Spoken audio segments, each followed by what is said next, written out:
নমস্কার বন্ধুরা, শুভ দুপুর। সবাই ভালো আছেন? চলুন, এই পটল কেউ খেতে চায় না, দেখি একটু এইভাবে করলে যে রুটি দিয়ে খুবই ভালো লাগে এবং ডাল দিয়ে সামনের পাতে খুবই ভালো লাগে খেতে। পরোটা দিয়েও খাওয়া যায়।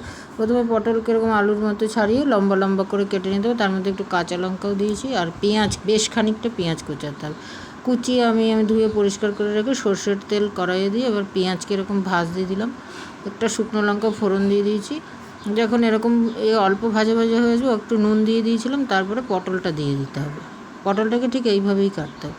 কেটে এবার এরকম ভাজতে দিয়ে দিলাম। একটু চাপা দিয়ে দিতে হবে, দিলে বেশ নরম হয়ে যাবে পটল। তখন এরকম ভাজতে ভাজতে যখন টেক্সচারটা ঠিক এই পর্যায়ে আসবে, জলটা শুকিয়ে গিয়ে পটলের, তখন নুন হলুদটা দিতে হবে।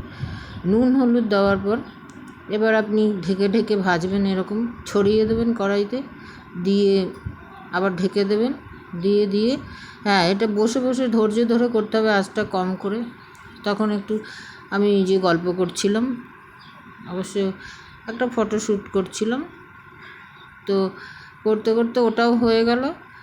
তা এতে মশলা কিছুই না, তারপরে শুধু নুন হলুদ দেবেন। এবার যখন টেক্সচারটা ঠিক এরকম পর্যায়ে আসবে, তখন ঝাল লঙ্কার গুঁড়ো দেবেন।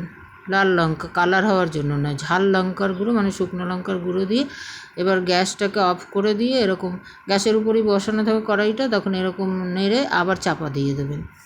চাপা দিয়ে এবার যখন একদম এরকম লঙ্কার গুঁড়োটা মিশে যাবে, তখন এরকম পরিবেশন করবেন। আমাদের বাড়িতে তো এই সবজিটা দিয়ে ব্রেকফাস্টে রুটি খেতে সবাই খুব ভালোবাসে, এবং ভাতের প্রথম পাতে ডাল দিয়েও ভালো লাগে। ডাল এবার আপনারা এইভাবে পরিবেশন করুন, এবং কোনো গেস্ট আসলেও পরিবেশন করা যায় এই রেসিপিটা করে। একটা প্রথম পাতের নতুন রেসিপি, পটলটা ভালোই লাগে, করে খেয়ে দেখুন, এবং আমার চ্যানেলটাকে সাবস্ক্রাইব